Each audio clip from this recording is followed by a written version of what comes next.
आदित्य पढ़ने में थोड़ा एवरेज और लड़कियों के मामलों में थोड़ा कच्चा था। उसकी मुलाकात 11th स्टैंडर्ड में खुशी से हुई।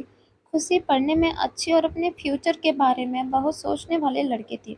धीरे धीरे 11th खत्म होते होते वो अच्छे दोस्त बन गए थे और 12th में आदित्य ने खुशी से अपने प्यार का इजहार कर दिया, लेकिन खुशी ने इनकार करते हुए बड़े प्यार से उसे समझाया कि इससे हम दोनों की जिंदगी खराब हो जाएगी, क्योंकि ना ही हम क्लास में पढ़ाई कर पाएंगे और ना ही घर पर।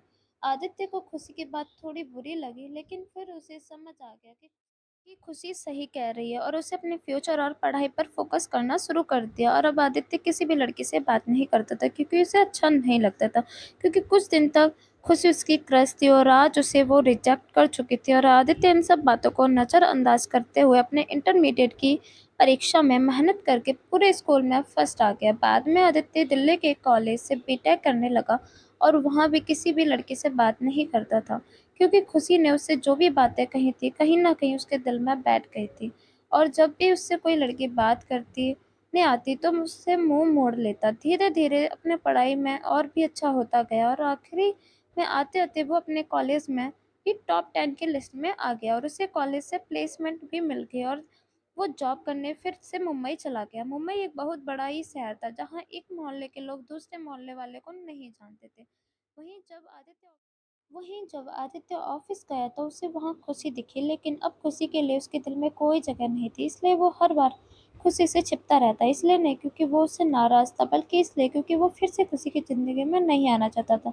लेकिन वो कहता ना कि भगवान की मर्जी के आगे किसी की नहीं चलती। एक दिन ऑफिस के कैंटीन में खुशी ने आदित्य को देख लिया और उसके पास जाकर उससे बातें करने लगी। आदित्य के पास भी खुशी से बात करने के अलावा और कोई विकल्प नहीं था।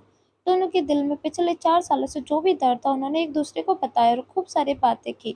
खुशी ने उससे बिछड़ने के बाद अपने सफर के बारे में बताया और आदित्य से उसके बारे में पूछा, जिसके बाद आदित्य को कहीं ना कहीं लगने लगा कि खुशी गलत नहीं थी और आदित्य को फिर से खुशी से प्यार हो जाता है। और कुछ दिन बीतते हैं और दोनों की दोस्ती और भी गहरी हो जाती है। और एक दिन अचानक आदित्य खुशी से बात करते करते उससे अपने प्यार का इजहार कर देता है, लेकिन खुशी फिर इनकार कर देती है और आदित्य उससे उसकी वजह पूछता है तो बताते हैं कि उसकी शादी तय हो गई है और 1 महीने बाद वो ये जॉब छोड़ देगी। जब ये बात आदित्य को पता चले तो वो एक बार फिर टूट गया, जिसके बाद वो अपने आप को संभाल नहीं पाया और एक चिट्ठी खुशी के लिए छोड़कर चला गया।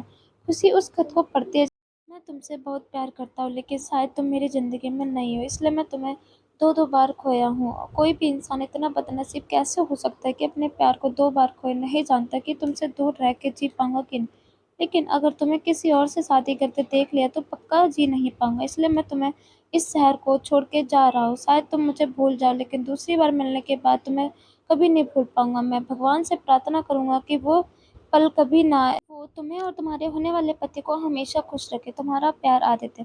खत पढ़ने के बाद खुशी रोने लगे और आदित्य को बहुत ढूंढा पर वो कहीं भी नहीं मिला। और बाद में खुशी ने अपने परिवार की खुशी के लिए अभिषेक से शादी कर ली, लेकिन खुशी को आज भी ये बात हमेशा सताती रहती कि आदित्य कहाँ होगा, किस हाल में होगा। यहाँ तक कि उसे ये भी नहीं पता कि आदित्य जिंदा भी है या नहीं।